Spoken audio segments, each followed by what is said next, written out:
Hey everyone, and welcome to Darkson Gaming. My name is Chris, and in today's video we have got confirmation that the next banner is going to be LR Jiren Full Power.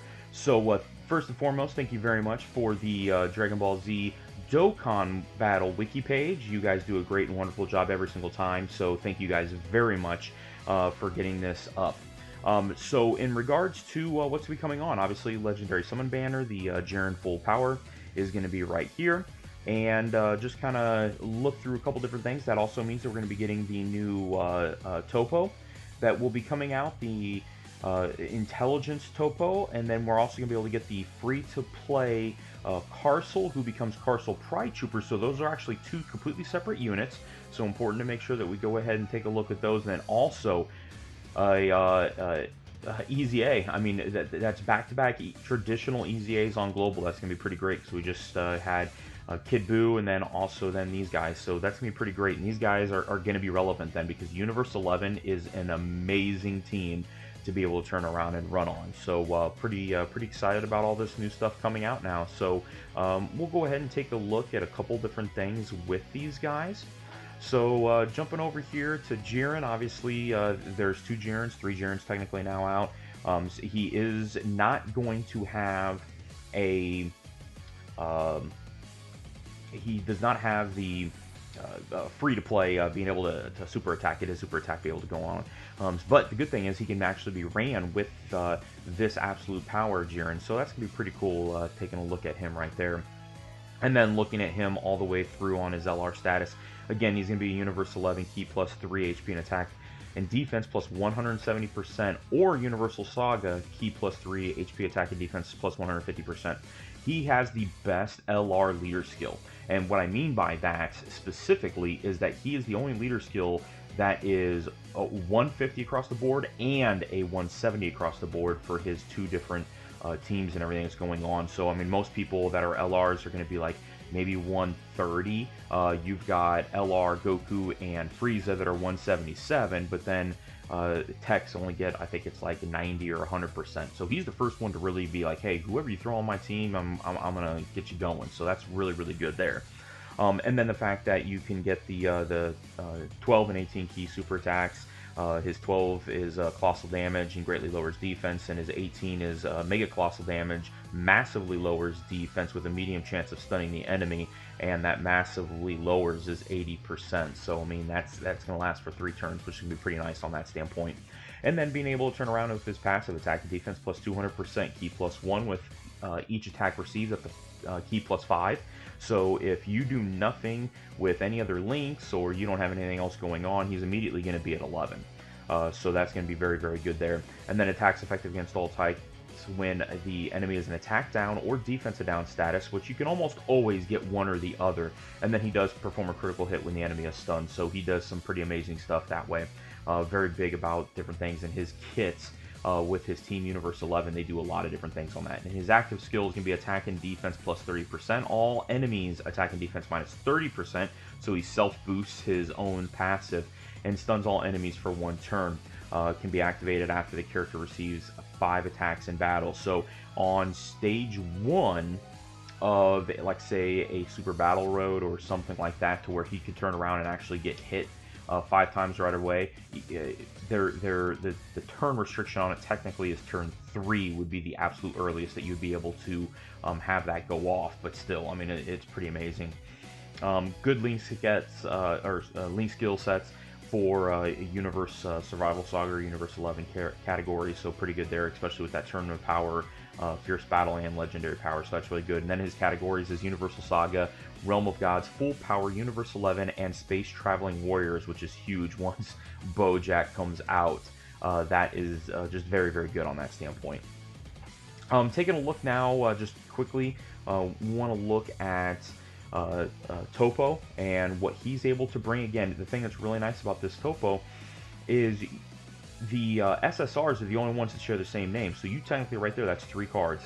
This is something I really wish that they would do more of, because of the fact that you have, I mean, you can pull 10 of the strength Toppos and you have 2 separate cards. you can pull 10 of the intelligence Toppo, and you have 2 separate cards. That's really, really good on that standpoint.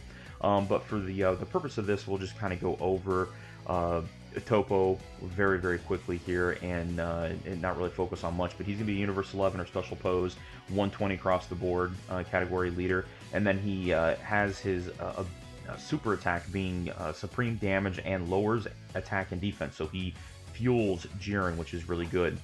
And then his attack and defense plus 110% plus an additional attack and defense plus 110% when there are 3 or more Universe 11 categories on a team. You're probably not going to be running this guy unless you're running a Universe 11 category team or Universal Survival, which you easily would throw 3 of these guys in together. So that's pretty nice defense or attack and defensive boost there with basically 220%. And then guards against all attack when there's another Universe 11 category ally attacking in the same turn. And then Universe 11 category allies get key plus 3 and attack and defense plus 30%. He's just an amazing unit. I mean, he is what a support unit on a banner should be. Very, very specific to Universe 11, and that's okay. I am perfectly fine with them coming out with units that are very specific to a category, very, very specific to maybe they do something to an enemy, kind of like the way transforming AGL Bardock does. He is devastating to Wicked Bloodlines, or the free-to-play Frieza that got the EZA, the intelligence one, that is specifically going against Goku family enemies. I mean, he's just a beast against them. So that's the kind of stuff that's going to be really nice. But he really is the best linking buddy then with Jiren, the LR Jiren, and then having all the same categories makes him just that much better. And then just kind of jumping back over here to the free-to-play unit, Carousel. Again, 2 different units, so we're getting just more and more on these guys, being able to turn around and say, hey, again, this is just really, really nice, that you could basically farm up 2 units and be set. Leader skills, fodder, superclass, key plus 3, HP attack and defense 40%. But he does infinitely stack defense, which is going to be really nice. It causes supreme damage. So pretty good on that standpoint. Attack and defense plus 80% plus an additional attack and defense plus 40% when there's another Universe 11 category ally attacking in the same turn. And then guess what? Boost Universe 11 category allies, key plus 1 and attack and defense plus 30%. So he's your floater. He's the dude that's just going to be going off and everything else on these teams. So again, just another really good card, free to play. Going to be able to do some different things. Not much when maxed out as far as his defense and different things of that nature, but pretty good. Which, if I hadn't mentioned it already, these units do come out on the 18th at 1:30 a.m. Eastern Standard Time. So that's going to be the release time for these units is January 18th. On the West Coast, it's going to be 10:30 p.m. on January 17th. So just so you guys are aware of that. And then we'll actually jump in. I'll actually show you guys the EZAs real quick on Dyspo, and then also on the Toppo. But actually taking a look here, Dyspo, I mean, again, Dyspo Super Speed Mode. I mean, these are some pretty nice. I mean, they did this right with Universe 11. There's not a whole lot of characters, but they all kind of have the higher forms to where you can turn around and do some different things. So Toppo, he is trying to get this to load up here. Sorry about that. I should have had it all set up and ready to go before making the video, but of course, you know, I like to try to do one takes most time when I'm making my videos, so we'll have to wait for this to kind of generate up. But again, this is going to be one of those things that's going to be pretty interesting. His EZA here is going to be all key, or all types of units. Everybody's key plus 3, and then HP attack and defense plus 80%. Supreme damage while raising allies attack by 30%, and then his new passive is going to be attack and defense plus 70%. All allies key plus 1 and attack and defense plus 40%. So there you go. He's your third slot. I mean, they've got 3 really good boosters for their entire team, which is very similar almost to androids. So pretty cool there. And then all enemies attack and defense. Whoops, drop down there. Got to pay the bills with those ads. All defense negative 70%, and then reduces damage by 40% if your HP is less than 70%. So I mean, he's devastating. He's a monster kit. Everything set up from that standpoint just makes him really, really good. And then here, taking a look, we're going to have to wait a moment for Dyspo to pop up. But again, the thing that's really nice about this Dyspo is the fact that he is going to have separate names. So if you have all these units and characters that go around. They do a lot of really cool things, so it's going to be interesting. Not to mention Dyspo, Toppo are going to be on the banners, and which it's not horrible to pull them because of the fact that they've got these multiple levels if you haven't got them all the way up. But Dyspo here is going to be an AGL key +3, attack and defense plus 100% across the board. Causes supreme damage to enemy and raises attack and defense by 50% for 6 turns. So essentially, you can use that for 3 turns. So he gets, if you can get those attacks to go through, he'll be good to go.